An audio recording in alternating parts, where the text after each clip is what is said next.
Daniel Gafford first got here, you mentioned how you hadn't played with a lob threat like him at the NBA level. What's it been like figuring out where he likes his lobs thrown, and did you have any experience at any other setting to kind of pull from in that regard?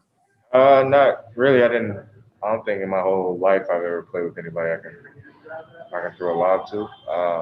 Maybe Pat Young in college, but other than that, nobody really. But it's always special when you have an athlete like that. He's able to just kind of he's a quick jumper. He has long arms. He's kind of able to just save you in a lot of ways and just catch the ball and finish. And that's a gift of his more or less than mine or the passer. He's very gifted with his athletic ability. Use it to his advantage. So for me, it's just trying to get it up near the rim a little bit higher and away from the defenders, and he'll take care of the rest. And Dwight Howard had 9 screen assists in game one. He did a good job getting their players open. How do you guys deal with that moving forward in this series? Oh, he's a good screener. He's a big physical specimen. He's a physical guy by nature, and he's the same way on the court. His biggest thing is to get guys open. He had that same mentality when he was here for his brief stint too. So, us as guards, we got to understand that, continue to fight through, shoot the gap sometimes or trail over. Maybe even take a foul here and there and just, be aggressive at all times. Malika? Hey, Brad, I'm wondering if that kid in the candy store mentality that you talked about, just having the perspective of not being here for a couple of years and now being healthy, I'm wondering if that aids you in any way when now you need to make adjustments or you have a loss or things like that, if that helps you to lock into those things even more potentially. Oh, for sure. I mean, because everybody wants to be a part of playoff basketball. At this realm, at this stage of the year, everybody's fighting for the same thing. Everybody wants to win. It's only one trophy that gets handed out. So I embrace that. It's a fun process. Like I said, I haven't been here in a long time, so just being in this type of intense game, this intense atmosphere it's always propelled my game. It always kind of gives me a leverage up a little bit more, a boost of confidence to be on this stage.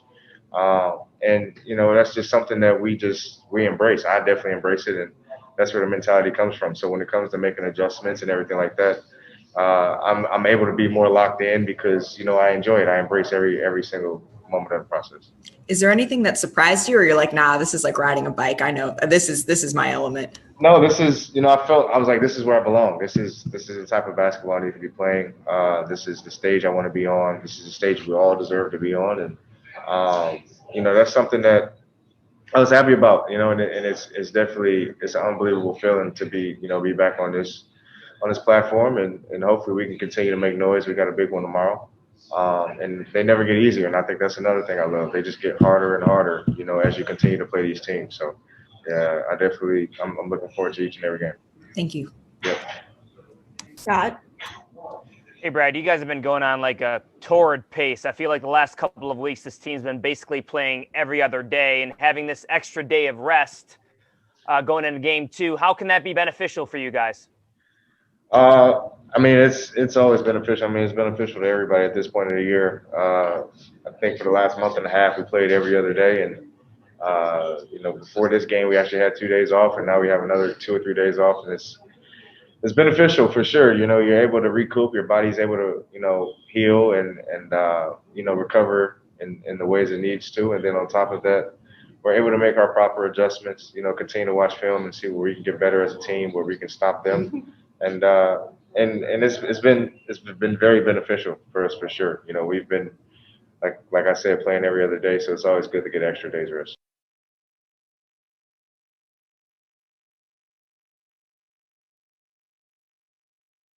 Hey, Scott. I guess just following up on some of the stuff you talked about yesterday, what do you feel like from an actual strategic adjustment standpoint you need to tweak going into game 2? You want me to tell you what we're thinking about doing? Okay. I would love for you to tell me that. Yeah. I'm sure they don't follow any of the news and coaches' sound bites. We need just to keep it simple. We need to do things better on some of our coverages. We need to be more aggressive if we're gonna put them on the line, let's put them on the line being aggressive. That's what I'm talking about. You can't put them on the line by just, the little ticky-tack fouls. If you're gonna put them on the line, we got to do things more aggressive. I guess following maybe a better way to ask that would have been is, do you feel like during a playoff series, how much do you need to see of something before you decide, you know what, I'm tweaking? Like, is one game enough to make you think that you need to adjust on something, or do you want to see it over? Well, it all depends. If we've done it the way we're supposed to do it, then you have to do a little bit of a tweak. But you also have to take into consideration you've done things for the entire season, and if it's worked, you've continued to do it. And our defense has been pretty good over the last 3.5 months. I think we're top 10. There's games where wasn't as good, but we've been pretty good. Last game, they're a good team. I mean, I keep saying it. They got a lot of good players that have great experience, and then they're able to see things before it happens, and that happens over time. I can go back to every single one of their players and look back when they were a lot younger. They weren't reading the game. Same goes for our guys. When you see it enough, you can read and react much quicker.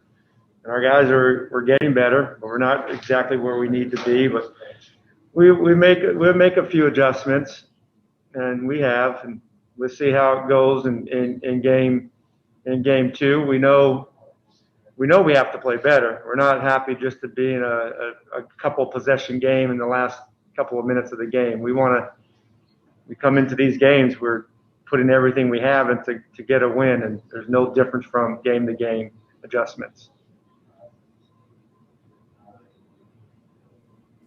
Scott? Hey, Scott. Today's the 1-year anniversary of the murder of George Floyd. I'm wondering if you talked to the guys today about practice, about his death and what the past year's been like.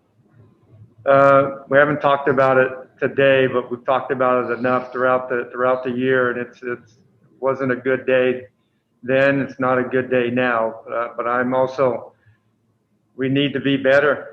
We need to be better as a country, and I like our organization. I'm proud of them, all the guys, everybody in our organization. I'm proud of us that we've stepped up and continue to try to make change happen, and Brad and Russell down the line, everybody, Monumental Sports, I really believe in.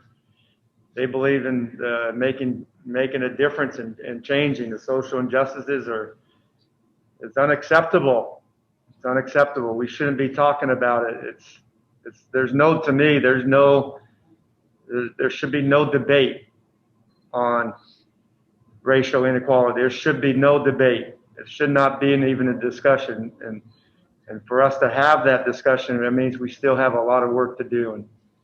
And we have to continue to strive to be better as people for one another.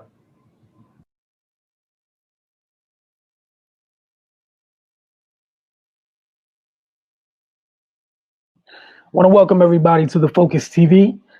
This evening, as always, joined by Tevye Wyatt, Raymond Lyons, Cardell Dudley Jr., Wilson Tarpe Jr., and again, welcome to the Focus. We got a lot to get through. You guys already know. NBA playoffs, WNBA season, MLS in the midst of it. A lot of stuff to get to. As you guys saw, we started off today's show with a couple clips from today's media availability from Scott Brooks and Bradley Beal. Cardell sat in on those.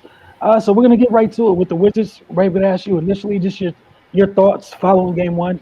I know we talked about it on Wizards Outlook, but, this is Tuesday. The Focus, we need you to talk about it just a little bit. Then we're going to get to what Cardell and Octavia have to say as well as we head into game 2. But your thoughts on game 1. Yeah, man, Wiz dropped a close one, 125-118.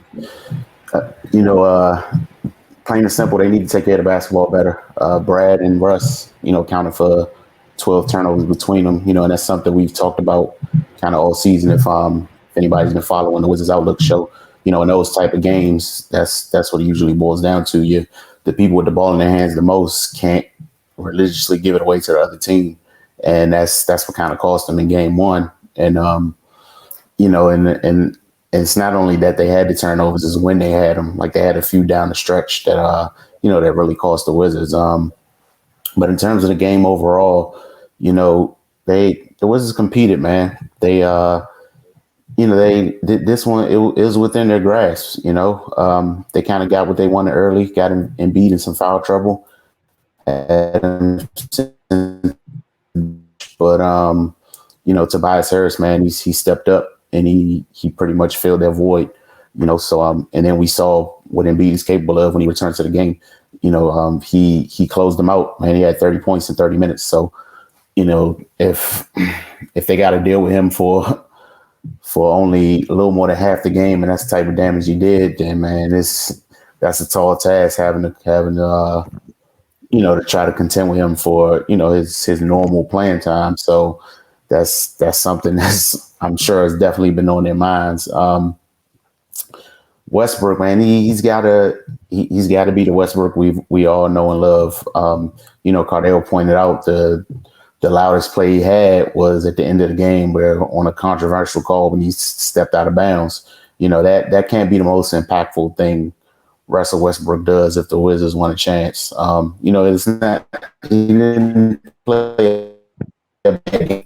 He did have a few turnovers, but he's got to be the Westbrook we saw going to tear, heading down the stretch of the season. But all in all, man, it's some good things happen. They kind of caught Philly coming off a long break, so that just makes it even more doubly hurtful that they weren't able to steal one. That was the perfect situation, man. They caught him rusty. They got Embiid off the floor for a good stretch of time. They were able to stick in there. This was a game for them to win. In this situation, a lot of teams typically sneak up on higher seeds and still win on the road. So yeah, man. Then with them not having home court advantage, they're going to have to win a game on the road. Period. But yeah, they'll regroup. We'll see what they come with tomorrow. They're no doubt Philly's going to be even more focused and locked in. So yeah, they're going to come out and roll them and get them out of there early. So, just anxious to see how they respond to that. But yeah, man, it's going to be fun. Octavia, your thoughts on Washington and Philly? I completely agree with Ray. I felt like the biggest takeaway for me for the game was the fact that they lost out on the opportunity to steal a game. It was a perfect opportunity for them to take game one and at least assert themselves a little bit more. Of course, with Philly coming off of not playing for a week, and even in the presser we just watched talking about how the Wizards have been playing every other few days, so they're in a good rhythm. But I'm not, I'm still optimistic. I feel like they still played well. And one thing that we see a lot with the stars like Brad and Russ, like they don't usually have too many back-to-back bad games. So the mistakes and the turnovers that they had in this game, I don't foresee us having those in this next game. But it's definitely still going to be an uphill climb because Embiid's going crazy, but we know about Embiid. We know about Simmons. And not saying that we don't know about Tobias Harris, but to see him do it as effortlessly as he did, it was 28 points in the first half, that's wild. So you can tell that they're locked in and, they're trying to keep it pushing. So it's going to be tough for them. But, I think that if Russ and Brad, come out a little bit more focused, it still will be a good series. All right. Carl, I know you talked a little bit about on Wizards Outlook, but for the folks that are on the focus, just your initial thoughts on game one. They couldn't stop Embiid and Tobias Harris. It's just simple. They couldn't get enough stops. They scored enough, but they couldn't get enough stops, and they turned the ball over. And that's something to go on in the game too. They have to control. Russ and Bill. Bill said it after the game immediately. He said, "I had 6 turnovers. We're not going to win the game this series if I have 6 turnovers." It's as simple as that. So those guys, they're the stars. So they have to lead. They have to do what they do. And they can't give Philly chances to beat them by coughing the ball up. You know what I mean? It's just You know, that's been a common theme this entire season when the Wizards turn the ball over, which oftentimes, most of the time, is Russ and Bill with the high turnover rate, which, you know, obviously makes sense because they have the ball as much, but still, you can't keep turning the ball on. When they do that, they lose. We already know defensively they're not the best team in the league, not even close. I think they were 29th or 30th in the NBA in points allowed. So, you know, against a team this high powered, you know, with one of the best centers in the game, they can literally score from all three levels. He's money from the free throw line. He's a rim protector. He can do it all. You just can't keep giving him chances to beat you. And Tobias Harris, you know, a lot of people still kind of like shocked at his game. Like, I mean, I just don't get it. He has the game. He has the capability. He's lethal from mid-range, and he can shoot the three. He's a three-level scorer. He's a true professional. He's all locked in. He's 6'8", 6'9". He can defend multiple positions. He's a borderline all-star caliber player. The only reason why he's not is because of, you know, Ben and Embiid there. Matter of fact, when Embiid went down, he turned it up, and that's how they were able to maintain. You know, so he's fully capable of lighting the Wizards up if they don't bring it. And now that he's on fire, now that he's confident, they got to calm him down. They got to put that water out. You know, that fire out. They got to turn that water off. You know what I mean? As they say, you know, they got to do something. And that's Rui. That's his matchup. You know, Rui was efficient. You know, he scored 12 or 5 or 8, but he got to be more aggressive on both ends. Not saying he can outplay Tobias at this juncture of his career, but he got to make it more of a fight, man. Otherwise, it's going to be tough because you're not going to get Embiid in foul trouble like they did in the first half with 3 fouls and have him out the game. And then you kind of attack Dwight because Dwight don't want to pick up fouls, which will really compromise the Sixers. You're not going to have them in that position too many times, and they were rusty, so now they're woke. So. You know, it's a tough battle, man, but I love that the Wizards fought. They battled. They competed. Even when Philly made runs, the Wizards didn't really go away. It's just that they made mistakes on their own, which kind of neutralized their run to try to get the lead and really try to win the game. So if they control that and bring the same type of intensity and Russ be Russ, Rui step it up, because the bench did their job. Gaff and the Bertans, they did their job. I know Lopez had 6. But he had 4 fouls, man. That's what comes with the territory regarding Embiid. You know what I'm saying? Ishmael shoot a little better. They got to fight. You know, they got to punch his chance, man. But if it's a repeat of game 1, it's going to get ugly. You know what I'm saying? Because Philly will adjust. And I expect, like, Seth Curry to have a better game. Ben Simmons was off on the free throw line 0 for 16, even though he still had like 15 rebounds, 15 assists. That just tells you how dangerous this team is. My man can not score, but still dominate the game. You feel what I'm saying? It's just... And, you know, defensively, you got to give them credit. Tobias and Ben Simmons. Danny Green is another one. Forgot about him. They throwing bodies at Russ, man. You know, they throwing big dudes with length that are athletic that can move with them. So Russ going to have to hit the mid-range jumper to keep him honest and to kind of get the advantage. If he's off, it's going to be tough on him because he can't post him up. Obviously, Embiid and those guys, Dwight, are waiting for him in the paint. And those guys that he blowing past are right behind him, getting ready to try to block his shot from behind. So it's tough. You know, I think they're living with the fact that, hey, Bill, go ahead and get 30, 40. But we're going to try to kill everybody else, make sure they don't get off. And if you can beat us, so be it.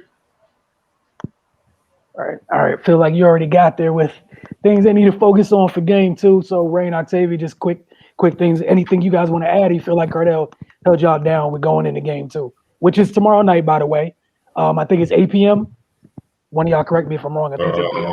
But please, because I stay wrong. So. No, it's at 7 p.m. Yeah, it's at 7 p.m. Thank you. I knew I was wrong. Close enough. 7 p.m. See, hey, self-awareness, right? But did y'all have anything to add for going into game 2? I mean, I agree with Cardell. Same difference. No, go ahead, Ray. No, yeah, and I was just gonna say the same thing. He summed it up perfectly, man. Just take care of the ball and everybody do the job and be locked in because you know game 2, I feel like it's a storm coming, man. If they're not ready, then this one could be over early. Yeah, the current trend of game 2s. I know we're gonna get to it later. It's dangerous out here for some folks Some higher seeds. Look, man, there's a reason game 1 you got a chance to sneak up on a higher seed. Game 2, you got their undivided attention. Go holler at Boston right now. They're in a place they do not wish to be. I kept looking, and then I was like, I might as well just stop looking at this point. I was like, maybe I'll get out at halftime. Like, whatever that place they talked about, making sure we don't get there, Brooklyn decided we're going to start you in that end of the pool today. So that's what they're going through. Again, so Washington got to make sure you stay on top of it because it's like Cardell said, they're awake now. Those higher seeds, they had some time off. You get that one game under your belt. You can ask Miami last night. Things got serious real. We're going to get to that later. On to the Mystics on Sunday night. Again, we told you guys Sunday, everybody in the district played in a professional capacity. It felt like, but they fell to the Indiana Fever, 89-77. Again, got Mystics Outlook. Great thing to do after each and every game if you guys want to check that out. The Fever landed the first punch, and that was pretty much that. They set the tone. Got the ball inside to Terry McCowan early. Jessica Breland had a big game. And then, Victoria Vivian's late did a great job of just keeping the Mystics at bay. I think 9 of her 11 points came in the fourth. They're playing the Fever right now, though, and the Mystics are up 69-54. They had a big lead at the half, 14-point lead at the half. Things got a little murky. They seem to settle down, but still a ways to go. But they definitely seem to have responded from the other night. So just want to ask you guys just your thoughts on right now they're up 69-54. There's about 35 seconds left in the third quarter. Just we talked about what they didn't do the other night, what they need to make sure they do to make sure they close this one out. Because again, the record they have to start the season, they can't afford the epic collapse. It should not be on the menu tonight at all. Ray or Cardell, my bad. Anybody can step up, my bad. All right, I'll go and start it off. Stop McCowan's and Kelsey Mitchell. Start there, and Atkins and Maisha Hines-Allen. They got to wake up. I want Cloud to be more aggressive as well, looking to score the ball. I'm not saying take a lot of shots, but they got to know that she's a threat. You know what I mean? Otherwise, it's going to be kind of like that Draymond Green factor, where they just know he's so focused on being a playmaker. It's kind of 4-on-5. I think that's what lost the game for him. Atkins at times, as great of a defensive player as she is, she can get too amped to play defense, and she pick up fouls, and it works against her. She can be on the bench, and anyone that's played the game, once you're on the bench with foul trouble, it can throw your whole rhythm off. Especially for a long period of time. So I think that's what happened to her in the first game, and then Kelsey Mitchell, she's a problem. So she got going. She put points up on the board. McCowan's, I think, was just. Tina bang. Tina ain't tripping on nobody, what I mean? But she's, McCowan's still 6'7", that's tough. So she, that's a load on her. And you don't want Tina in foul trouble. So, you had McCall starting and, she had her way, but also Breland. I think Breland was key. What I'm saying? It's where you couldn't just focus on McCowan's double her because Breland was killing her. So I think what we're seeing now is they focus on McCowan's and Mitchell defensively, and they're making them work a lot harder to make an impact in his work. I think McCowan is only 3 for 5, but she only has 6 points and 5 rebounds. And Kelsey Mitchell is 2 for 5. She has 6 points and 2 assists. So they've been relatively quiet the whole game. Meanwhile, as the ball does, he made an adjustment. Maisha Hines-Allen got to start today, and Sydney Weiss, if you ever seen Sydney Weiss play, she got a little flair in the game, you know what I mean? Like, she'll fit right in on the playground, so and she can score from all 3 levels, man. So I think she's just trying to find her rhythm, where kind of her role with the team. When she does, she going to do what she does. Maisha Hines-Allen, she's playing much better today, 10 points, 5 rebounds, so she's fitting right in. And then, Ariel Atkins hitting shots from the outside. That's really her. When she hitting shots from the outside, there's nothing you can do with her, because she's already a monster slasher to the basket. And obviously Tina gonna be Tina. I'm not worried about Tina at all. It's just what she got, 26 on 11 to 19. I mean, we in the third quarter midway. I mean, nothing else needs to be said. She handling business. So she was well worth the wait. You know what I'm saying? That's what she's showing right now. So that's all that's going on. You know, just little adjustments defensively with the lineup, production with the people you have to rely on, like Maisha and Atkins, Cloud, Tina Charles. We should never have to worry about them doing what they do. You know, we should be focused on the others. And as long as that happens on both ends, Mystics gonna hold the fort down until, you know, the MVP come back, and then when she get back, you know, it's time to rumble. Right. Yeah, man, this game, the way they started off tonight really reminded me of the game against New York, you know, which was their own win of the season, with kind of with their defensive intensity dictating what happens on offense, you know, and feeding off that. So I mean, when you're getting stops, when you're stopping other team, getting out in transition, you know, the rim seem a little big on the other side, you know. So that's pretty much what's happening tonight, man. They're putting on a pretty good offensive performance, shooting 53% from the field, you know, and they maintained it throughout the game. And like Cardell pointed out, you know, I was not expecting the Fever to come out and do what they did on Sunday, because of course Thibault's going to go in the lab. He's going to see what didn't work, and he's going to make some adjustments, and he did. And you know, he's been able to they've been able to keep Breland and Tierra McCowan and Kelsey Mitchell in check, you know, which is the polar opposite of what happened the other day. You know, they came out firing on all cylinders. So yeah, man, it's to be perfectly honest, I'm not worried about this team, man, despite the slow start. You know, first of all, people aren't here, and second of all, I know who's on that sideline. You know, so he's going to hold them to a standard, and he's going to do his part to make sure he's putting them in place to succeed. You know, whether that means getting different people on the floor or what have you. You know, Coach T is going to do what's necessary to you know, to avoid slipping into a hole that's going to be rather difficult to climb out of. So yeah, looks like they're going to walk away with this one. Still a quarter left, but yeah, they look how they looked against New York, which is a good thing, and which I feel like is closer to the identity of this team than what we saw in the 3 losses. All right, Octavia, what you think about their slow start? I mean, I agree with, again, everything you guys said. And again, I feel the same way. Like, I'm not overly concerned because Thibault is Thibault. They're missing a lot of players. And I mean, we've seen them battle back from bad losses and starting slow, just like we did last year.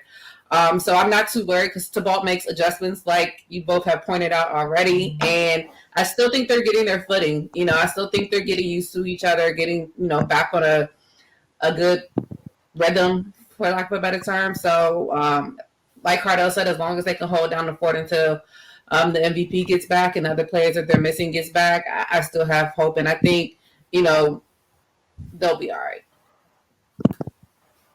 I think that general sentiment is shared here.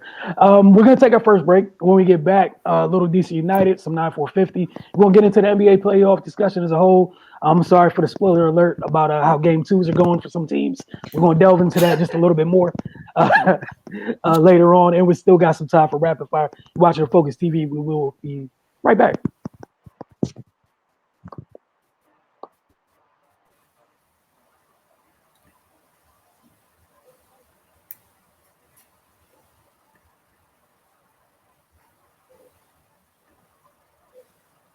Welcome back to the Focus TV. As promised, quick DC United update. It was a tough one on Sunday. Again, everyone in the district played.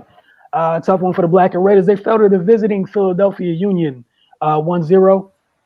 The lone goal happened in first half stoppage time. Amiro Montero and Casper Prisbilko connected on an extremely well-timed pass that led to the score. Originally, the ref ruled it offsides. They took time, reviewed it, and decided that it was onside, and the goal would stand. Clearly, folks at Audi Field weren't too happy about it. The home team didn't really lose from lack of chances in this one. They created opportunity after opportunity in both halves. The difference was that the Union capitalized on their biggest opportunity, and DC United couldn't. Adrian Perez had another good match in the attack in third, creating for others and himself. Paul Areola was named captain for the first time for the first match in his career.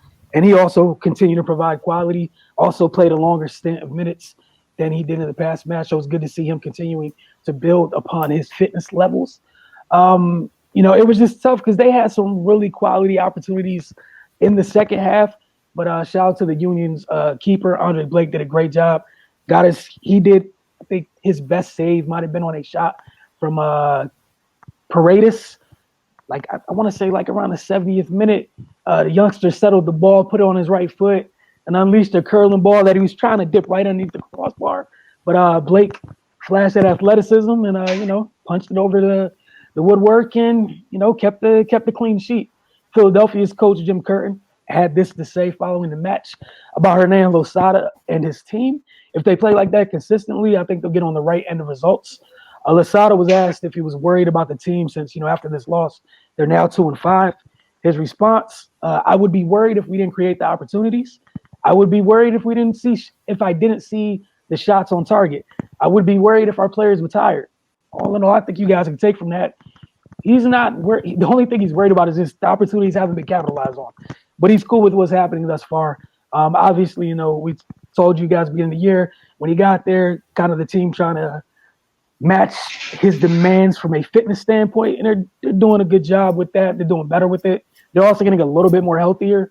So I'm looking forward to see what happens when they have the majority of the roster back, to see which combination he goes with, both for the starting 11 and who comes off as a reserve. DC United hits the road this weekend to take on Inter Miami CF.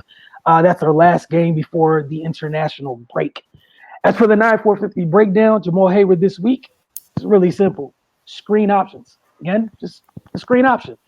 Check that out, and we'll see you guys on the other side of the break. And when we get back, let's discuss the NBA playoffs.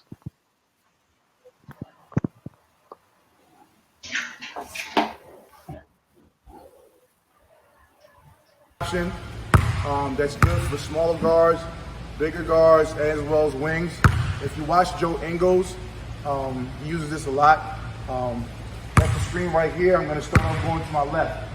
So a lot of times when people utilize screens and snaking the screen, you're coming lateral, or you're angling off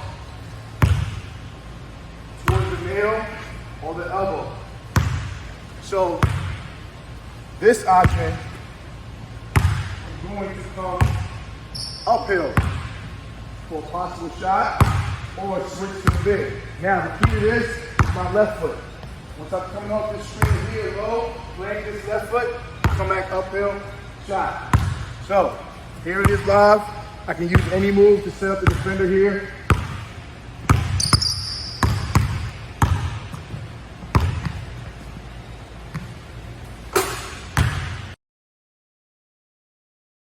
Today we're going to work on a screen option that's good for smaller guards, bigger guards, as well as wings.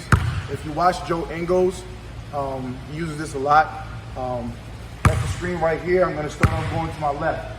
So a lot of times when people utilize screens and snaking the screen, you're coming lateral, or you're angling off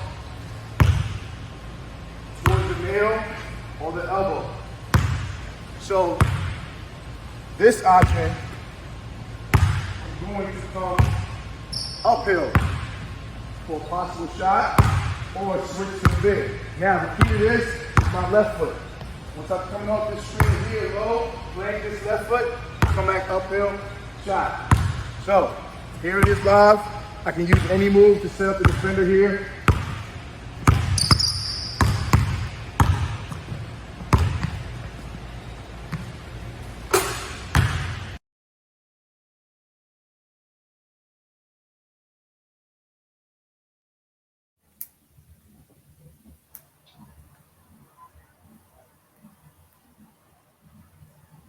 Welcome back to the Focus TV. As always, special thanks to Jamal Hayward for knocking out the 9-4-50 breakdown as consistently as he does. The pass is on to Cardell. We're going to get into the NBA playoffs. So if you're a fan of one of the teams that got punched recently, you might want to avert your eyes, but you already know what happened to your team, so it's not really our fault, right? All right. just to let y'all know, we're gonna get obviously we're gonna touch on the first round across the league. One thing I want y'all to think about is the players that have stood out in these series and those who need to do more and what to expect in the next game. So of course we're gonna start with the live game that's going on now. Actually, the beatdown that's going on down in Brooklyn. Brooklyn versus Boston. Brooklyn won game one. They're up one game. Looks like they're on their way to making it 2-0. We'll start with Octavia. What are your thoughts on the series so far? Who have stood out, and which players need to do more?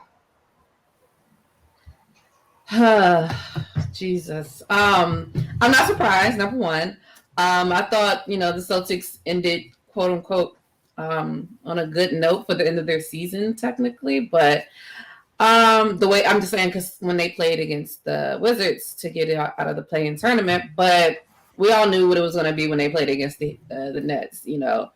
I just don't think they have enough. I've never been sold on Tristan Thompson. But I think he has to do more if they want to be able to potentially do anything in this series. I feel like Kemba needs to do way more because it seems like they're content on just letting Jason, throwing everybody at him and be like, somebody else got to beat us. And it's supposed to be the other guy, that's getting paid all the money, but right now it's not him. So I think Kemba is going to be the one that needs to step it up the most. But all in all, to be honest, I just don't foresee it. At this point, the way it looks now, it might be a sweep. They might be able to pull one out, when they get back to Boston, potentially. But it's not looking too good. Okay. Raymond. Yeah, man, this is pretty much going the way I thought it would go. Game one, of course, was a little more competitive. I feel like Robert Williams, he had a great game one. He came off the bench, made his impact felt, did what he had to do. But, Nets still came out with the win. This game, man, Joe Harris just came out on another level. And, it's everybody sees the score, man. It's getting ugly about a minute. But yeah, Boston just doesn't have enough firepower, especially with Jaylen Brown out. It was going to be an uphill battle with him. Without him, it makes it 10 times tougher. Because, like Octavia said, you can really focus in on Tatum, and then Kemba, he's got to be. He's got to be NCAA championship run Kemba, and that's for them to even have a chance, But the Brooklyn just has too much. You got to contend with Harden, Kyrie, and KD, but you still got the best 3-point shooter in the league by percentage to worry about. So, yeah, man, kudos to Boston for making it this far, but yeah, I don't see things turning around. Wilson. Yeah, man. Thanks for playing. I felt like it kind of turned. In that first game, we got to think about it. Boston went crazy from the 3-point line, right? And you had nothing to show for it. As bad as Brooklyn was offensively, their defense kept them in. It was a single-digit game. I knew at that moment you was in trouble, and I'm sure they knew it too. I felt like, in the second half of that game, for like KD, Jeff Green kind of really, they stopped switching everything with Tatum, kind of had them two on him. And that was kind of, he had a tough second half. And, Brooklyn didn't have the issue scoring once they got going. And then today, they got 71 points. And of their big three, KD has the most with 12. Joe Harris had the 22-point first half. You're in trouble, man. Like and shout out to Rob Williams. That's Cardell's guys. We was going to talk about this. The guy Cardell been wanted watching in the draft that day. And just trust me, I could hear him smiling and both shaking his head at the same time with every rebound and block shot that youngster had in game one. And to me, he was amazing for the Celtics in game one. And I think he can continue to be amazing. But the problem is, look, man, they just in trouble. I don't know how many analogies we can use. They're in trouble, and we knew they were in trouble. It was going to be tough if they were full power. And now I hope people kind of appreciate what Jaylen Brown brings to the table, because some people don't appreciate him nearly enough. And I'm not saying everything would be different, but you seen what it looks like when folks are taking Tatum out, and you waiting for somebody else to step up. And yeah. I mean, yeah, they was in trouble to begin with. We all knew throughout the season if the Nets were healthy, offensively, you can't stop them. I mean, you got 3 dudes that can average 30. That's 90 between 3 dudes. So all the rest of the guys got to do is just show a pulse, and they get average 120 plus easy. You know what I mean? So the thing with them was just playing defense, and you see they've amped it up. I know when they first came together, people were like, "Hey man, who's gonna play the 4 or 5?" And so I like Kevin can do that. And he was like, "Well, he's too light." I'm like, he literally did that with Golden State, and they won 2 championships. What are you talking about? It ain't nothing in the league he ain't seen before. Y'all like Shaq just popped up. And look, Lord Mo, look what he's doing in the playoffs. He's down there playing the 4 or 5. And it's changed everything. Because, see, the problem is they don't think about all the scenarios that can happen. He's going to play defense. He's going to block shots and stuff like that. But he's going to get the rebound. Now the ball is in his hands automatically. And now guys just run into their spots. But you still got to deal with this all-world scorer dude. And more than likely, it's going to be a big trying to chase him and stay with him. And in this case, it's been Robert Williams, who's done a pretty good job of staying with him, but it's Kevin, man. You know what I mean? So, and with Joe Harris got it going, you know, the way he has it going, they're not even forcing anything. They just letting him rock. So, yeah, without Jaylen Brown, man, unless Kemba somehow becomes UConn Kemba, where he putting up 30, 10, and 5 every night or something like that, there's no hope.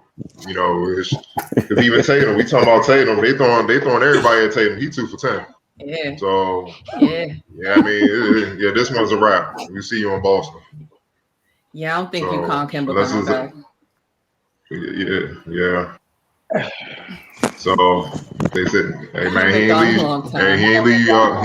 leave. That's my man, but he ain't leave Charlotte. Remember how everybody killed Mike for not giving him that max deal?" Look, it ain't about how you feel about a person, man. It's like if you a max guy, you should be able to carry us to the playoffs every year. You see what I'm saying? Like those are max guys. So if you can't do that, I can't give you that bag. You know what I'm saying? So it is what it is. Moving on. Another one. Ooh. Hard one. New York versus Atlanta. Right now, the Hawks are up 1 game. Trae Young hit the clutch bucket. Talking to the crowd. I love it, man. Makes me think about the 90s when you talking to the New York crowd, telling them shut up. You know what I'm saying? Yeah, oh, y'all quiet now, huh? You know, like I love it, man. It is nothing like the NBA when New York's rocking, when MSG rocking, man. But just what are your thoughts on that, man? Who's staying out? Who needs to step up? You know, overall. We're gonna start with you this time, Raymond. Yeah, man, this was one of the series I was really looking forward to. You know, it was a great battle, game 1. You know, of course, Trae Young did his thing, man. I was anxious to see how he would perform, you know, in his first playoffs. I mean, I didn't expect him to come out and lay an egg or anything, you know, because he's a really talented player, you know. But those lights are different. You know, no matter what anybody says, you know, and that's a lot to be in that atmosphere at the Garden for your first go round, you know. So yeah, man, he had the bravado. He stepped up late, and you know, it was a really good game. And that's how I expect this series to go. You know, I don't think one team has any real clear advantage over the other, but yeah, man, it's going to be a knockdown, drag out battle. For New York side, you know, of course, you know, we're going to get from Julius Randle. Derrick Rose is kind of their veteran presence. You know, Alec Burks, man, it's he was there for him. He performed down the stretch, you know, hit some big baskets. And then for Atlanta, who was it that hit that clutch 3 at the end to it wasn't just probably like a minute left to tie it up. Was it Herter? Let me look. I can't remember. You said in the fourth, Was like a But yeah, minute but it left. was Bogdan? yeah, Bogdanovich, yeah. That's what I was yeah. That Yeah, for 55 seconds, yeah, it was that Bogdanovich. that play was wild, man. And those are playoff plays, man. Like doubt, man. I'm loving this series, man. Like you pointed out, Cardell, Trey talking to the crowd. You know, they harassing them in public. Like I love it, man. I can't wait to see what he does game 2. You know, man, if he come out and torch them again, this might be the birth of of another Nick killer. Hey, man, look, New York bring it. That's what I love about up there, man. They you can't be too cool. They gonna make you play. Like they say it, they call you a call. I heard you're supposed to be a player. I ain't seen nothing yet. They'll just say it on the mic, and you like, oh damn, now you got to hoop. So that's what I love, man. You got to perform. They do it. No, it don't matter the age. They do it. So Wilson, what are your thoughts? Who stood out? You know, who needs to step up? I thought Trey Young was magnificent. Bogdanovich, I'm not really surprised by him all year. That boy just hit shots. I like the poise from the Hawks, honestly. Like we've seen Bogdanovich hit too many big shots. You just be like, it's just a matter if it's Trey or him, right? It was a tough floater from Trey. The kids quickly, which I'm sure none of us are shocked by, but that's a big stage as a rookie, regardless. To step up for them in that moment. I think Ray already mentioned Alec Burks. That was huge. But for New York, it has to be all hands on deck because Atlanta is one of them teams where, you know, for some folks that don't pay too much attention for them, it's much more to them. It's much more than Trey Young. That boy is surrounded by weaponry. That's a lot to deal with when they get rolling downhill. As Shaq has said, anybody whose last name ends in bitch, they can shoot the hell out the ball.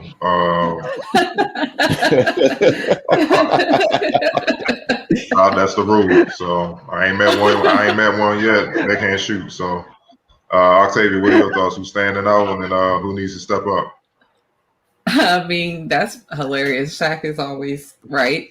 But as you both said, just echoing the same thing. You know, Trey Young was just amazing, and I felt so bad for the Knicks fans. You know, they waited 8 years to get back into the playoffs. They thought they was going to get their first playoff win in a long time, and Trey just eased on down the middle of the paint and just threw up a floater and canceled all of that. So, but it's great atmosphere to see. You know, same thing like Wilson said, like quickly stepping up as a rookie. I think he'll do more if he has the opportunity, but it's definitely, like he said, all hands on deck. And I think it's such a close race between the both of them, knowing that, of course, it's the 4 and the 5 seed going against each other. You know, it can go either way. It just really depends on who is going to be on that night and who's going to have the most, you know, assistance from the others, if you want to call them that. You know, we expect Julius Randle to get off. We expect Trey Young to get off. We expect these players to get off. But Rose has been consistent. Is he going to continue to be consistent? Is quickly going to step up? Is who's going to step up outside of Bogdanovich? So I'm just interested to see this series continue because I just think they're so closely matched that it can go either way. It just really depends on heart. And I feel like both teams have big heart. So I'm really interested to see who wins out. I'm with y'all, man. You great point about quickly. For the Knicks, the person who needs to step up is Payton. They got him up out of there real quick. It was almost to the point that I keep saying Thibodeau, man. My bad. Shoot, I forgot his name. The head coach for the Knicks. He had to take him out to save him. You know what I mean? Because Trey took it to him. I think the nerves kind of hit the Knicks a little bit. You know, their first playoff game with the atmosphere, having fans there, and I'm pretty sure they walking through the streets of New York and everybody knowing my folks up in New York, man. They proud of them, but they like, you got a ball, dog. Like, nah, y'all better not let them dudes come up here and them you know, it's just like that. They very direct, man, which I love. So, you know, they had pressure on them to perform. They're at home, and there's a lot of guys on that team that has never experienced that. And even Julius Randle, congrats on the most improved, well deserved. you gotta be a star. Definitely. You know what I mean? Trey was a star. You the other all-star. You gotta bring it. 15. What was it? Yeah, 15 and 12 and 4 on 6 of 23. That ain't gonna do it. So you gotta dominate. You know what I mean? So yeah, him and Alfred Payton, they gotta step up, man. Obviously the Hawks, they got it going. So I'm not necessarily worried about them. They gotta do something with Trey, man. Those pick and roll coverage sets, man, he's tearing them up. So you might see a lot more Derrick Rose and quickly in the next one. Next one up, we're going to kind of pick it up. We already talked about Philly and the Wizards. We don't need to talk about them. Milwaukee versus Miami. Oh, man. The Bucks beat the brakes off them boys. They beat the Bucks off. They beat the hell out of them. So the Bucks are up 2-0. The Bucks are up 2-0 in the series. It really hasn't been outside the first game. Last night wasn't even close. It was over before it began. Wilson. Just what are your thoughts on this beatdown, man? The Bucks said we not the same Bucks from last year. There's a couple more people that can shoot the three, and those people hit shots. Brent Forbes left San Antonio and came to Milwaukee with the greenest of green lights. The man's coming off the bench unbothered and very confident. Dante took a nice, quiet little step in terms of being more in his role for them. The guards do a great job digging down the rebound, and they out there running. You know what they do defensively. It feels like so far, game two, they had every answer for Miami, and Miami looked like they did not even know what subject they were taking a test in. So I'm anxious to see what happens in game three. But man, once again, getting drugged to the deep end of the pool. That's where Miami was, the deepest of the deep end of the pool. Octavian. I mean, like Wilson said, it wasn't even like, I feel like it was like midway through the first quarter. I was like, should I turn this off? There's something else I could be doing better than this. Because it was just ridiculous. And it was like they had no cut cards for nobody. It don't matter. Like Forbes was like falling halfway. You know, people was throwing up anything and it was going in. I think Brook Lopez hit a crazy shot off of 1 foot. I was like, they just can't miss at this point. And I think this year, they took the hit in the mouth that, against the Heat last year to get to the finals since they lost to them before that. And I think they taking that personal. And I think that they are like, this is what you really want right here. And I think that the new additions that they've had on the team has made them tougher. They know what Jimmy Butler is going to do. Bam hasn't been doing anything. It's like the length of Giannis is messing with him. It's like we don't know what's going on there. Even Duncan Robinson and Tyler Hero aren't really. I mean, Duncan Robinson did well in the first game. Don't get me wrong, but it's just all Milwaukee at this point. And don't get me wrong. I feel like Miami might be able to steal one depending on how they act when they get back to South Beach, but it's not looking good for them. Tyler Hero, he been grounded. He been in the doghouse all season. So, the word is he got a little too Hollywood after that bubble run, man. It's like, nah, player, you ain't did nothing. You just showed you could play in the league. That's all you really did. You know what I'm saying? Now it's back to zero, back to square one. And that's why you ain't heard from him. 2-0. Yep. Raymond, what's your take? Who's staying out? Who stood out and who needs to step up? Who stood out for Milwaukee? Everybody. Who needs to step up for Miami? Everybody. I think No, in all serious, I think Milwaukee's better equipped to deal with how teams were defending Giannis in the past. They would just wall up and, either he's going to go through 4 or 5 people and they're just going to dare everybody else to make shots. I think now with this, with this roster, they have a chance against that to kind of get teams out of that scheme. So if these guys are going to hit shots, then people want to have choices to make. Either you continue to just attempt to nullify Giannis as much as you can, which I mean you can only do but so much, and continue to allow these people to bomb away, or you can adjust and then give Giannis the freedom that he wants. So, I mean, yeah, right now Miami just isn't equipped to do anything. They've been kind of up and down all season anyway. They didn't look like the team they were in the postseason last year. Last game, Bam had 3 rebounds. Yeah, that ain't gonna get it done, man. So yeah, I don't know what their answer is. You know, Tyler Hero was a pleasant surprise last year, but you know, it's one thing to do it once, but you got to maintain it. And you know, you can't feel like it's just gonna come just because you were able to do it at one point, man. Because now you got people's attention, you know. And Cardell always says it: once that scouting report catch up, that's when we see what you really made of, you know. And now teams showing you a little bit of love, and the results not the same. So, and we don't know what's that done to him mentally and from a confidence standpoint. But yeah, Jimmy Butler hasn't been himself either. So yeah, Miami's just in a world of trouble right now. You know, hopefully they can at least make it competitive. You know, just real quick on this, you saw a lot of guys that killed in the bubble last year. They ain't kill as much when they had to start traveling again. And then, you know, they started adding the crowds. It's a whole different type of, you know, type of lights on you when that happens, man. You know what I mean? I mean, you shooting at the same gym, you know, for like 3 months. Yeah, you gonna make shots. You know everything about it. But when you got to travel and that grind really hits you, everybody don't respond the same. And that's what you saw. And I like the adjustment that the Bucks coach made. He don't have Giannis at the top of key handling the ball as much anymore, which is what I've been saying the last couple of years. You know, you got to make an adjustment. Bill Russell said this years ago when Duncan and KG and all those guys were in the league, and they asked him which big man would be the hardest to guard. He said Kevin. And this when Shaq was dominating, and everybody was like, "Huh, Shaq dominated winning the championship? Why you say Kevin Garnett?"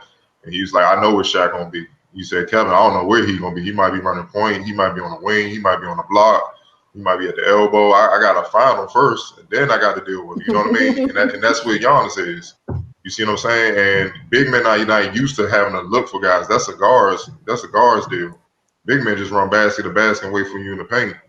That's what they taught. You know what I'm saying? So, but Giannis, he's doing that, and he draws a lot of attention. So now that you got Drew Holiday, and I always felt like the Bucks weren't the same when they let Malcolm Brogdon go.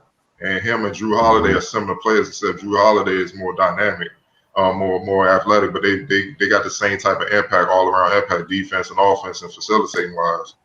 And now that they got Drew, like he can. That's why Jimmy Butler's been quiet, because of Drew. I mean, let's call it what it is. He's up in it. So he's erasing their top guy. Now, then you got grizzled vets like Portis and all them down low. Then you got PJ Tucker. You got some hungry vets that's not having that like they did last year. Y'all not gonna bully them. You're not gonna do all that. So now Giannis ain't got to be the bully. He just can play his game because they handle all that. And you know, it's not always fun when a rabbit got the gun. You know what I'm saying? And that's Miami Heat's thing. They try to be dogs and stuff like that, but you ain't gonna outdog the Bucks. And the Bucks are deeper, and they got the best player in the series. So, and they got home court advantage, and they got more shooters. So, and Chris Middleton, I gotta give him props. We've been hard on him over the last years when he don't go in the playoff. Chris Middleton showing up. He ain't clutch shots. He killing. So they on a mission, man. They ain't playing games. So that's what you got with them. We're gonna hit to the West real quick. We gotta start with Octavia. I don't know what's going on. Well, she got 2 of them. My fault. Right. We're gonna start with the original one. Denver and Portland. They tied up 1-1. Man, what's going on with that? They split at Denver, which is a big deal. You know what I'm saying? So, but who's standing out and who needs to step up in that series as the series moves to Portland? I'm gonna start with you, Ray. Yeah, of course. You know, we know what the Stars gonna do. Dame on Portland side and Jokic on Denver side. Man, they've lived up to expectations. For Portland, their bench just in general has to get him a little more. Melo, he had a solid game in game one. I think he was got fired up from the crowd reaction. But game two, man, left a little bit to be desired. They eventually had 21 points. And they're going to have to contend with Denver's bench. Denver, they're a little deep over there, man. So yeah, if you expect their 5 to grind it out against Denver's 8 to 10, that's going to be a long series, man. They got a lot of versatile, athletic guys with length that can play. So as a whole, Portland, they got to do it as a group. They can't just rely on Dame and CJ because Denver has enough to kind of contend with that. Not that they're going to hold them down or shut them down or anything, but they can cycle in guys that can make their life difficult. My bad, was I'll tell you what's the deal, man. Where Melo at, man? You about to fight people after the game, looking at the crowd. What's going on? I mean, he acts like this is his first time playing in Denver again, I guess, but whatever. But no, like, bro, you've been gone from Denver for a while. Let whatever the tension is, let it go. George Karl ain't there. Ain't nobody there no more. Like, it's over with. But no, everything Ray said is right. We know the Stars are going to do. I mean, Dame had 42. They were able to pull out the first game. And they were able to kind of not control Jokic. They let him do what he does. But they were able to at least cut off his assists. Didn't pretty much do that in the second game, and it's basically the bench. But at the same time, even some of the starters got to, step it up. And Covington had 7? I'm sorry, I think he had 3. Nurkic had 7. He's got to be better. Like all around, the others outside of your quote unquote big 2 out of CJ and Dame, they all have to be better. It's not going to work if the rest of them aren't scoring because all they're going to do is put Michael Porter or somebody on Dame, and it's going to be really, really tough. Not saying he can't do it, but it's going to be really, really tough. And God forbid if Will Barton comes back, they keep talking about his injury. Who knows when he'll be back, when he won't be back. It'll only just get tougher and tougher for them. They were fortunate to get game 1 to be able to at least split it before they leave and kind of still home court. But they definitely got to step it up in game 2. I mean 3, excuse me. Wilson. My bad. Blake Griffin out here dunking, and I just can't wrap my mind. Yeah, I saw that. I saw that. I'm sorry. That was me looking that way. It's like he's had 3 dunks in like the last 5 possessions. So my bad. We're talking about Portland, right?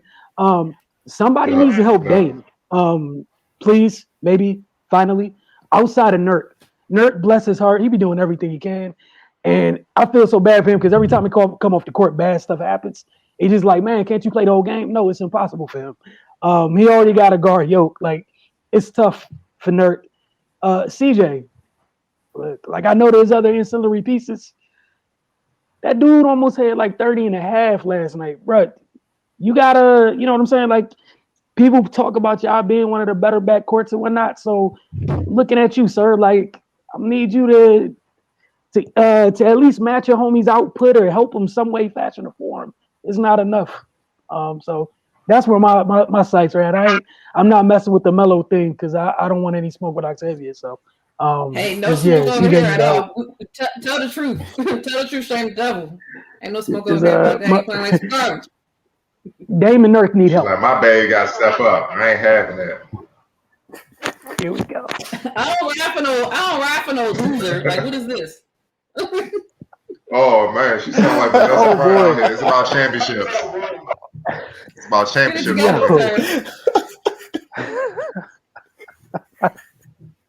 All right, let's move over. We get cut off here.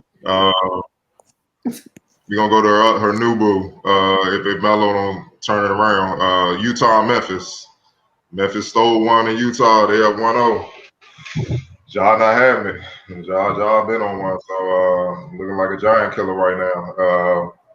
So what are your thoughts? We're gonna start with you, Octavia. I mean, you said it. Standing out, who needs to step up? I mean, you said it. He's been playing hard. You could tell that he took last year very seriously.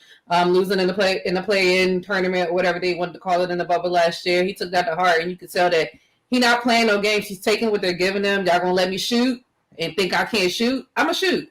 And we've seen him do that in the playing game and in this first game. But it's gonna get real when that man Spider come back, because he been itching to get in this, and it's gonna be a whole different ball game with Spider on him. So I'm interested to see how that goes, and see how Spider acclimates himself with playing as well, since he's been out since like early April. But Ja just got to keep doing what he's doing. And I like Dylan Brooks too. I just want him to calm down just a little bit, just a tad. Because sometimes he's a little bit too extra, and he does a little bit too much, and he can throw off a game with that, as we saw when they played, the Warriors for the last game of the season. Him getting that 6th foul completely turned around how the game went. But outside of that, I'm ready to see another game. Right. Yeah, it's definitely gonna get interesting when Donovan Mitchell get back. But I love watching Memphis, man. Like Grind City, dog. Like they dig in, man. Dylan Brooks. I mean, yeah, he sometimes he gets a little amped, but I love to see a guy take pride in defense, especially when they're a more than capable offensive player. Like a lot of times you see, guys that can score the basketball kind of lean on that, but he's making defense his staple. When we saw when they played the Wizards, the job he did on Brad Beal both times. Then we saw when they played how he was challenging Steph Curry. I mean, those are just young guys that they're too young to have the proper respect for people, and I love to see it, man. This is not going to be easy for Utah. Of course, getting Donovan Mitchell back is going to help tremendously, but they better be prepared to dig in and grind this one out, man, because Memphis they looking to jump the line, man. What I like about the young guys in the league right now, they're not interested in waiting around and paying dues. They want it immediately, and they going out there and get it. You see a guy like Ja Morant, man, he's just got that old school mentality to him. He's gonna go out there and take it to you. So yeah, man. I don't know. It's going to be tougher than you would expect from a 1-8 matchup.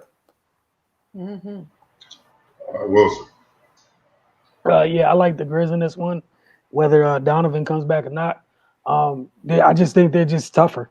Obviously, you got to worry about the youth with them, but even with that, like I don't think you like Ray said, I think like everyone said, you don't have to worry about them getting timid in that moment. Like they might go 100 miles per hour the wrong way, but they're doing it with conviction.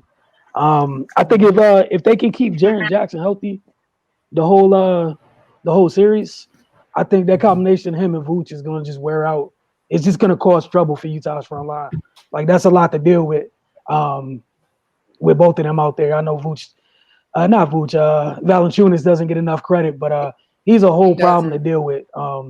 Like an entire problem to deal with. Ja plays at his pace, of course.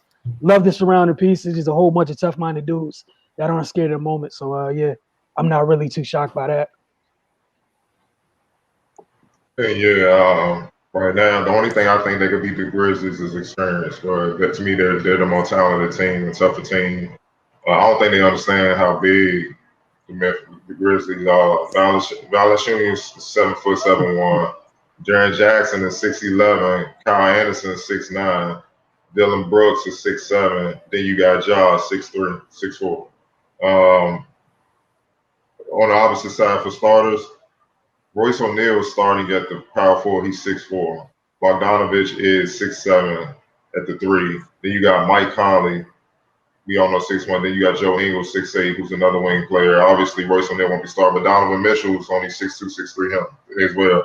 So that puts a lot of pressure on Gobert to hold down the Fournette side. I know they got Derek Favors and Niang coming off the bench, but still, you got Xavier Tillman for Niang to bang with him. That's Michigan State. You're not punking on Michigan State players. Izzo don't pump out soft players.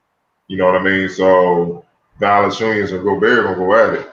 And then you got Jaren Jackson, who's trying to get his rhythm, but he's a problem. He can shoot threes, he can step out, he can guard on pick and roll, he can rebound, he's a lob threat. Look, man, they not. I think they understand like tomorrow's not promised. You know, playing in the league. So you got your opportunity. You need to seize it right now. You know, you don't want to look up 10 years like, damn, dog, we had a chance with that team, man. You want a lot of, you see what I'm saying? You gotta go out there now. And I think they're not trying to wait. I know y'all not. So I think it's an issue right now that the Jazz have to deal with, man. I love it. You know, I love seeing the parity in the playoffs, man, where you don't really know who can pull it out because this is what it's supposed to be. You know, the best team's supposed to run. So, and I gotta give Dylan Brooks credit, man. If he don't make an all defensive team, I'm gonna be pissed. I mean, when I say this is what I mean by I say a lot of dudes in the league don't play defense, and they're like, yo, guys are so much skill. I'm like, a lot of people don't play defense no more. They don't want to work that hard, or they don't know how. I've seen this brother shut off the water, the top scores night after night after night, night after night. You know what I mean? And it's about effort, studying, and knowing their tendencies and stuff like that, man. He does it. He gives them different looks. He makes them guess. You know what I mean? Like, he the one that kept Steph at bay. You see what I'm saying? So, man, he got to be on the team, man. I'm just not fine. He young. You ain't give him the defensive player of the year, fine. But he got to be on one of the teams. If he not on one of the teams, some of those votes need to get away from some of those writers because they're not watching, and that's a damn shame. So we're gonna move forward. We got two more, and we up out of here. Clippers in Dallas. You know, Luka went in there. Luka went in there. Larry Legend Jr. That's what I call him. He went in there was Larry Legend Jr. You know, he did what he do. You know what I'm saying? He got that win up off of him. You know what I'm saying? So. You know, I'm just throw this out there. I'm not with that switching stuff, man. Y'all gotta stop. You gotta guard your man, fight through those screens, because that's what Luka hunting. He hunting a mismatch, and he got no big dude. He got Zubac and them dancing out there, and it's ugly. So if you gonna keep doing that, the series gonna be short. So what's your take? We're gonna start with you, Octavia. I mean, just like you said, Luka being Luka, like what do they call him? Like the slow assassin. Like he move at his own pace. It don't matter how fast or how slow he move, you can't stop it. And we saw that. You know, he was amazing for, if you want to, downplay anything, for the first 3 quarters. He only had 1 point in the fourth, but by then the damage had been done, and his cohorts were able to pick up the rest, and they won the game. Who I'm looking at that needs to be better is Kawhi and PG. For the Clippers being one of the top teams in threes, they were pretty lackluster on that in the first game, and that ain't gonna cut it. So I foresee them getting better, but if they can't stop Luka, it's gonna be a tough series. That's the number one thing they need to figure out what they're gonna do, because Luka just making it look too easy at this point. And real quick, a former NBA coach, put up a great tweet. He said, in the playoffs, you can't win taking tough shots all the time, man. You got to simplify that thing. And I feel like the Clippers shoot a lot of tough shots. 43s, why? You got PG, why? Why are you taking 43s?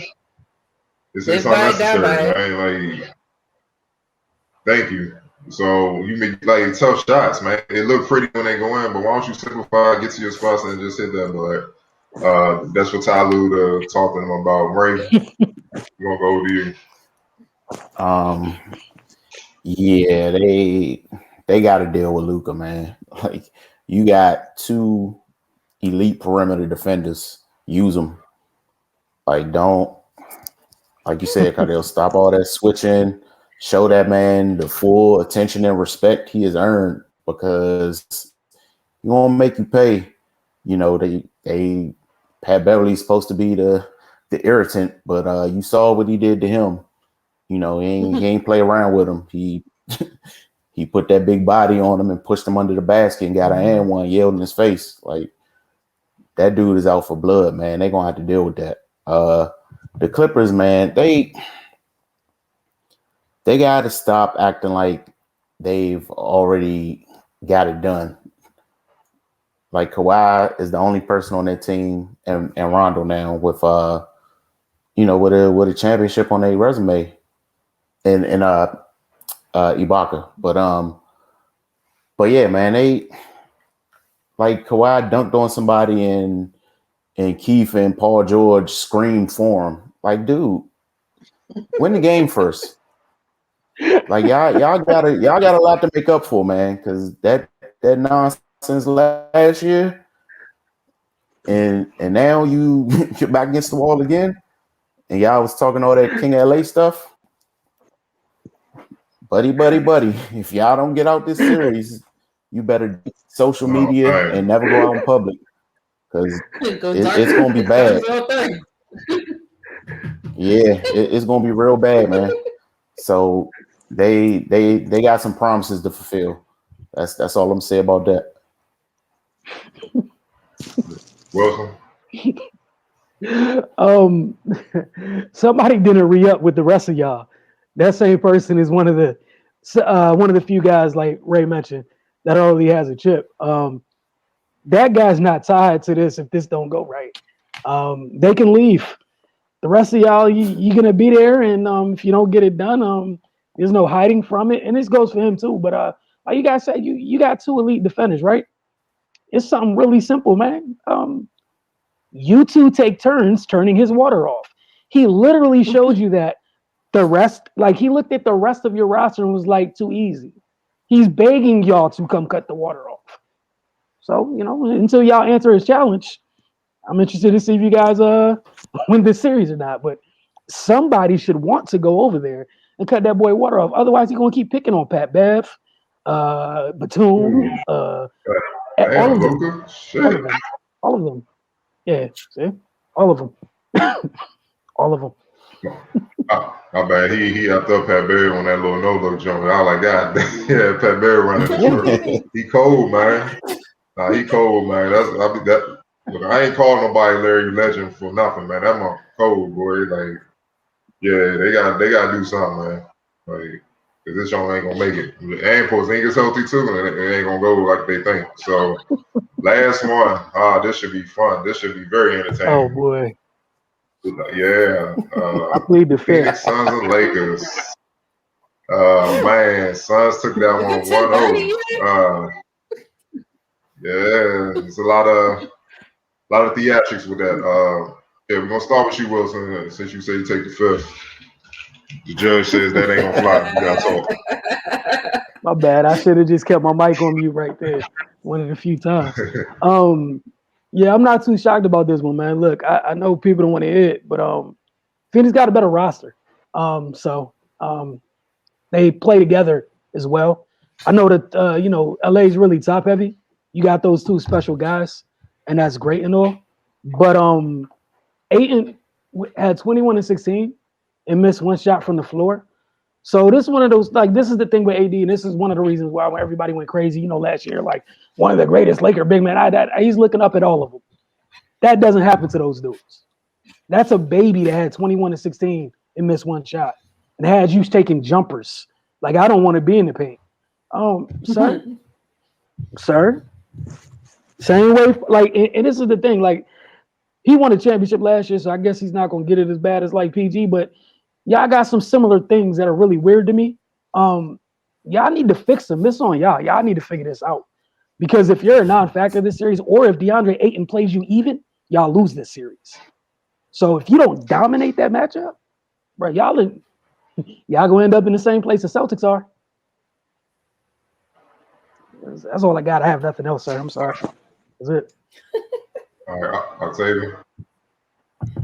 I mean, Wilson pretty much said it all. I mean, Phoenix to me does have the better roster. They play better as a team. I think they have a better coach, if you want to be honest. And CP3 was the perfect piece for them. We all know what CP3 does for teams when he comes there. Automatically boosts everything, and it's been the same way. But just like you said, like Anthony Davis, with 13 points, DeAndre Ayton was killing. Your king, out there falling out every 5 seconds. So I don't know how that's going to work. But it's always something wrong with him. That's the other thing I always remember. CP3 had a quick injury in the beginning. Who knows if your king is really hurt or not. But I wasn't surprised at all. I would have been surprised, honestly, if the Lakers won. To be completely honest, I think Phoenix is the better team, and I really do think that, you know, as long as they keep playing like this, like y'all talk about defending championships and stuff, they might have to start over next year. No words. Oh, Ray. Phoenix is the number 2 seed for a reason, man. Like, you know, I get, you know, Lakers defending champions. They got LeBron and AD or what have you, but this is not the Lakers team from last year. They lost a lot of what made them formidable, including 2 7-footers and one of the smartest point guards ever to play. So this ain't gonna be no walk in the park. And for them to get out of this series, AD and LeBron going to have to be as special as they can, because what they did the other night ain't gonna cut it. You know, somebody gonna have to do something about Devin Booker. Yeah, that's an issue. Again, like I said, if DeAndre Ayton's gonna have 21 and 16, then just go ahead and pack it in now. You know, if you're Anthony Davis, you can't allow him to even match your production. You got to outplay him severely. You know, because as y'all have said, man, they don't have the personnel. Like, who's going to deal with Devin Booker? He's going to destroy whoever's checking him. That's out the picture. Chris Paul, he's going to get out on Schroeder. You know, the stats might not be otherworldly, but, you know, in terms of gameplay, you know, finagling things and just making important plays and outsmarting them, that's not even a matchup. So LeBron and AD gonna have to do the heavy lifting, and that's just what it is. If they're not up to it, then, you know, quit, say you hurt, or do whatever. But this thing could get dark real fast, you know. So we'll see, man. I just want to see what the reasoning is if this thing don't go how people was expecting. You know, I can't wait for the excuses. Can't wait. Yeah, man. I'm just keep it.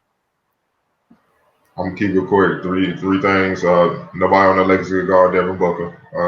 That's it is what it is. The thing that makes the Lakers so hard to beat is because LeBron is a big, ultra talented point guard at heart. So he controls the game. But Phoenix has one of the best to ever do it at controlling the game on their side now. So you don't have that advantage no more. And 3, I always felt like the key for Phoenix was Ayton, because I know Chris Paul gonna show up. I know Booker gonna show up. Ayton was the X factor, you know, and he was the number 1 high school player and, you know, top pick for a reason. You know what I'm saying? He's that talented. It was just a matter of when it was all gonna click for him. And the fact that, you know, he showed up against AD in his first playoff game, that speaks volumes about where he's ascending to. And obviously, Chris Paul and those guys, Monty Williams and those guys, don't warn him about that. But if he keeps just maintaining that, like, obviously, they don't need him to be all world 21-16. That's great. If you average that, great. But give him 15 and 10 consistently, efficient, play good defense on AD, make him work. You gotta look at Phoenix with this. But if it's one of those things where that might be his best game in the series and AD just starts murdering him, then they can get interesting. So Aiden is the key. But that backcourt that the Phoenix Suns have, they don't have no. The Lakers don't have no answer for, man. You know, I think people forget Dennis Schroeder was in OKC last year or whatever. He was Chris Paul backup, you know, for a reason. You see what I'm saying? So don't sleep on Crowder and Bridges. They got guys they can throw at LeBron to wear him down. You know, even Cameron Johnson, who's a sniper, 6'8", 6'9", you can throw him at him. And even AD, you know, Crowder down there, he ain't no punk. You know, that's.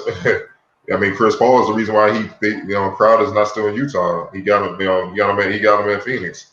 And Sark, you know, people sleep on Sark. He's highly skilled. He was in Philly. He can get to work. So they got pieces, man. You know, and it's gonna be interesting to see what the adjustments are for this game. But If Phoenix win those 3 things, they gonna win the series.